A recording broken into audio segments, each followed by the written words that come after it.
2025 সালের সাম্প্রতিক বিষয়ের জন্য যে টপিকসগুলো সবথেকে বেশি গুরুত্বপূর্ণ তার একটা তালিকা কিন্তু আমি করে দিয়েছি। জাস্ট এই টপিকসগুলো ধরে ধরে শেষ করতে হবে, যদিও আমি প্রত্যেকটা টপিকসের উপর পৃথক পৃথক টিউটোরিয়াল কিন্তু দিয়েছি। তো জাস্ট দেখুন যে আপনাদের 2025 সালে কোন কোন বিষয়গুলোর প্রতি সবথেকে বেশি ফোকাস করতে হবে। 2025 সালের অন্যতম একটা গুরুত্বপূর্ণ ঘটনা হলো জুলাই ঘোষণাপত্র। ভাই, জুলাই ঘোষণাপত্র থেকে কোশ্চেন আসবে না, এটা কি হইতে পারে? এতটা গুরুত্বপূর্ণ একটা ইস্যু, তো এখান থেকে কম্পিটিটিভ এক্সামে প্রশ্ন আসবে না, এটা কিন্তু কোনোভাবেই সম্ভব না। নোবেল পুরস্কার থেকে মাস্ট কোশ্চেন আসে, এটা হলো প্রশ্ন ফাঁস করে দেওয়ার মতো, যে নোবেল পুরস্কার থেকে প্রতিযোগিতামূলক পরীক্ষা মানেই কোশ্চেন থাকবে। ওকে, এটার উপরেও কিন্তু আমি টিউটোরিয়াল দিয়েছি, সাজেশনমূলক প্রশ্নগুলো আলোচনা করেছি যেগুলো দরকার। এশিয়া কাপ 2025 কিন্তু ঘটে গেছে। আচ্ছা, আমি এখানে যে সাজেশন করে দিয়েছি, তো এই সাজেশনটা আপনাদের জন্য খুব খুব বেশি গুরুত্বপূর্ণ, কারণ অনেকে আছে যারা জানেই না যে 2025 সালে এশিয়া কাপ হয়েছে। মানে এমন লোকও আছে অনেক যারা অ্যাডমিশন কিংবা চাকরির জন্য প্রস্তুতি নিচ্ছে, বাট এশিয়া কাপ 2025 যে হয়ে গেছে সেটা হয়তো সে জানে না। সো এটার উপর আমি কিন্তু সাজেশন করে দিয়েছি, প্রশ্ন দিয়েছি, টিউটোরিয়াল দিয়েছি। আচ্ছা, আরও একটি গুরুত্বপূর্ণ ঘটনা ঘটে গেছে যে নারী ক্রিকেট বিশ্বকাপ 2025, মানে 4 বছর পর পর কিন্তু নারী ক্রিকেট বিশ্বকাপও হয়। তো নারী ক্রিকেট বিশ্বকাপেরও কিন্তু তাৎপর্য অনেক অনেক অনেক অনেক বেশি। সো অবশ্যই এই সংক্রান্ত তথ্য জানতে হবে, আমি টিউটোরিয়াল দিয়েছি। গ্লোবাল সমুদ ফ্লোটিলা, সারা পৃথিবী কিন্তু এই দিকে তাকিয়েছিল, গ্লোবাল সমুদ ফ্লোটিলার দিকে। তো এই ঘটনাগুলো, বেশ কিছু ঘটনা আছে যেগুলো অনেক আগে ঘটে গেছে, অনেকে ভুলে গেছেন, বাট আশা করি আজকের পর থেকে আর ভুলবেন না। জাতিসংঘ এবং ডক্টর ইউনূস, জাতিসংঘের 80তম অধিবেশনে ডক্টর মোহাম্মদ ইউনূস কিন্তু বক্তব্য দিয়েছে, এবং বাংলাদেশ সরকার প্রধান হিসেবে ডক্টর মোহাম্মদ ইউনূস কিন্তু 79 এবং 80তম অধিবেশন দুইবার কিন্তু তিনি বক্তব্য দিয়েছেন, এবং এই দুইবারই কিন্তু শেষ, আর কিন্তু তিনি সুযোগ পাবে বলে আশা করা যায় না। তো যাই হোক, এই সংক্রান্ত বিষয়ে আপনাকে জানতে হবে। নিউ ইয়র্কের মেয়র নির্বাচন হলো এবং সারা পৃথিবীতে আলোচনার একটি তরঙ্গ কিন্তু বয়ে গেছে। জোহরান মামদানি নিউ ইয়র্কে নবনির্বাচিত মুসলিম এবং এশীয় বংশোদ্ভূত প্রথম মেয়র। তো অবশ্যই তার সম্পর্কে জানতে হবে, কারণ বাংলাদেশেও কিন্তু ঘটনাটা অনেক অনেক বেশি তাৎপর্যপূর্ণ। সুদানের গণহত্যা হয়ে গেল।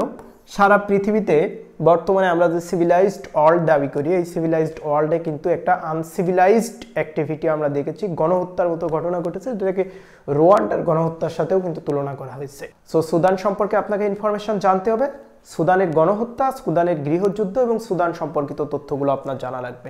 অস্কার পুরস্কার 2025, তো অস্কার পুরস্কার যে 2025-এ একটা দিয়েছে, এটাকে আপনি কি জানেন? না জানলে আমার টিউটোরিয়ালগুলো দেখে নিন।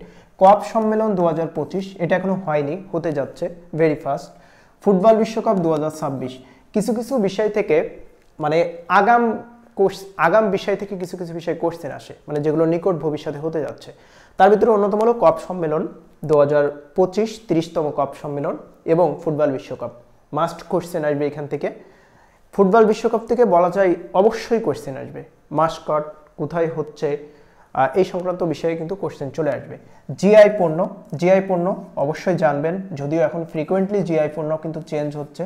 বাংলাদেশের জাতীয় নির্বাচন, এটা সব থেকে বলা যায় এখনকার সময়ের গুরুত্বপূর্ণ বিষয়। বাংলাদেশের জাতীয় নির্বাচন সংক্রান্ত যা যা তথ্য আসবে আপনাকে জানতে হবে, এগুলো থেকে কোশ্চেন মাস্ট চলে আসবে। আরপিও, এটা আবার অনেকেই বুঝবে না, এটা জাতীয় নির্বাচনের সাথে, ন্যাশনাল ইলেকশনের সাথে রিলেটেড একটা বিষয়। আরপিও, এটাকে বলা হয় গণপ্রতিনিধিত্ব অধ্যাদেশ বা আদেশ। তো এই আরপিওটা বর্তমান সময়ে কিন্তু খুবই ভাইরাল একটা ইস্যু, মানে ভাইরাল বলা যায় না, এটা ভেরি ক্রুশিয়াল একটা ইস্যু। সো আরপিও সম্পর্কে কিন্তু আপনার অবশ্যই ধারণা রাখতে হবে যে আরপিও এই জিনিসটা কি, এবং এটার প্রয়োজনীয়তা কি, বা এটা কি আসলে এক্সাক্ট এই জিনিসটা কি, এটার কাজ কি, এটা কি খাইতে হয় নাকি দেখতে হয় নাকি পড়তে হয় নাকি মানতে হয়, অবশ্যই এই বিষয়ে জানবেন। ফিলিস্তিন ইস্যু, বর্তমান সময়ের গ্লোবাল ইস্যু হিসেবে ফিলিস্তিন ইস্যুটা সবথেকে বেশি গুরুত্বপূর্ণ, এবং ফিলিস্তিন ইস্যুর সাথে আরও একটা তথ্য চলে আসে, সেটা হলো ক্লাইমেট চেঞ্জ সংক্রান্ত যে বিষয়গুলো থাকবে গ্লোবালি, এই বিষয় সংক্রান্ত বিষয় অবশ্যই আপনি জানবেন। ফিলিস্তিন ইস্যু বিষয়ে সবথেকে বেশি যে তথ্যগুলো বেশি গুরুত্বপূর্ণ, সেটা হলো যে কে সর্বশেষ স্বীকৃতি দিল, বিশেষত ইংল্যান্ডের মতো দেশগুলো, মানে G7ভুক্ত দেশগুলো কবে স্বীকৃতি দিল, এবং ফিলিস্তিন সংক্রান্ত বেশ কিছু তথ্য, ফিলিস্তিনের রাষ্ট্রীয় সংবাদ সংস্থা, ফিলিস্তিনের শহরগুলো, প্রাচীন শহরগুলো, ফিলিস্তিনের ইতিহাস ঐতিহ্য, এই সংক্রান্ত বিষয় থেকে কিন্তু কোশ্চেনটা চলে আসবে। এবং সাম্প্রতিক বিষয়ের মধ্যেও সবসময় একটা বিষয় খুব খুব বেশি গুরুত্ব বহন করে, সেটা হলো রিপোর্ট এবং সমীক্ষা।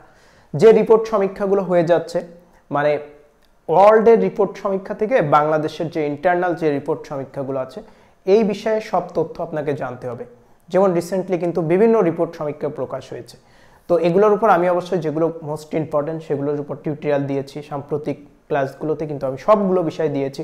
আমি আজকে এখানে যে বিষয়গুলো উল্লেখ করেছি প্রত্যেকটা বিষয়ের উপর কিন্তু আমি আপনাদের টিউটোরিয়াল দিয়েছি। জাস্ট আপনারা যদি আমার ওই টিউটোরিয়ালগুলো দেখেন এবং যদি আমাদের গ্রুপগুলোতে থাকেন তাহলে পিডিএফও পেয়ে যাবেন।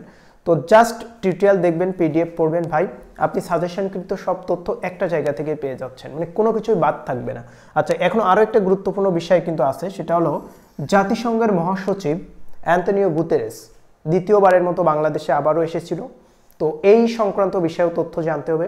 ডক্টর মোহাম্মদ ইউনূসের সময়কালেও কিন্তু তিনি একবার এসেছেন। 2018 সালে তৎকালীন প্রধানমন্ত্রী শেখ হাসিনার সময়কালেও তিনি রোহিঙ্গা ইস্যুকে কেন্দ্র করে বাংলাদেশে এসেছিলেন।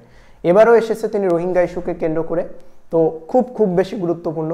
রিসেন্টলি যেমন ডক্টর মোহাম্মদ ইউনূস সারা পৃথিবীতে 500 জন প্রভাবশালী মুসলিম ব্যক্তিত্বের নাম বা তালিকা প্রকাশ করা হয়েছে। ডক্টর মোহাম্মদ ইউনূস সেখানে কিন্তু 50 নম্বরে স্থান পেয়েছে। তো এ ধরনের অ্যাচিভমেন্টগুলো যেগুলো বাংলাদেশকে গ্লোরিফাই করে, এই বিষয় সম্পর্কে কিন্তু মাস্ট আপনার ধারণা রাখতে হবে। এছাড়া ডক্টর মোহাম্মদ ইউনূস সম্পর্কে তো ধারণা রাখতেই হবে। তিনি কিন্তু রিসেন্টলি জাতিসংঘের পরবর্তী মহাসচিব নিয়োগের জন্য যে প্রাথমিক তালিকাটা করা হয়েছে সেই তালিকায় কিন্তু তিনিও স্থান পেয়েছে জাতিসংঘের পরবর্তী মহাসচিব নির্বাচনের জন্য। সো এটাও অবশ্যই তার জন্য অত্যন্ত বেশি সম্মানের, এবং এমনটা হতে পারে তিনি জাতিসংঘের পরবর্তী মহাসচিব হয়ে যাচ্ছে, হতে পারে। কারণ আমরা দেখেছি মিয়ানমার থেকেও কিন্তু জাতিসংঘের মহাসচিব হয়েছে। উথান মিয়ানমারের একজন জাতিসংঘের মহাসচিব ছিল। তাছাড়া ঘানা থেকে কিন্তু আমরা দেখেছি কফি আনন, ঘানার আফ্রিকার মতো দেশ থেকেও কিন্তু জাতিসংঘের মহাসচিব হচ্ছে। তো যাই হোক, যে তথ্যগুলো খুব বেশি গুরুত্বপূর্ণ, আমি টপিকসগুলো আপনাদের সাথে আলোচনা করলাম। প্রত্যেকটা বিষয়ের উপর আমি ক্লাস দিয়েছি এবং সাজেশনমূলক তথ্য দিয়েছি। আপনারা সাজেশনগুলো পেয়ে যাবেন। যারা অ্যাডমিশন ক্যান্ডিডেট, আমাদের যে কোর্সগুলো আছে, আমাদের কোর্সে থাকলে ভাই অসম সব ক্লাস, গাইডলাইন, সাজেশন, ইনস্ট্রাকশন, টিউটোরিয়ালের মাধ্যমে অ্যাডমিশনের A to Z সব প্রিপারেশন কমপ্লিট করিয়ে দেওয়ার দায়িত্ব আমাদের। তো আমাদের কোর্সের সাথে থাকতে পারেন। আর এই যে হোয়াটসঅ্যাপ এবং ফোন কল অথবা টেলিগ্রামেও চাইলে যোগাযোগ করতে পারেন, নাম্বারটা দেওয়া আছে। আর যারা ইন্টারেস্টেড, আমাদের ইন্টেনসিভ কেয়ারে থেকে আপনার প্রস্তুতিটা নিশ্চিত করতে পারেন।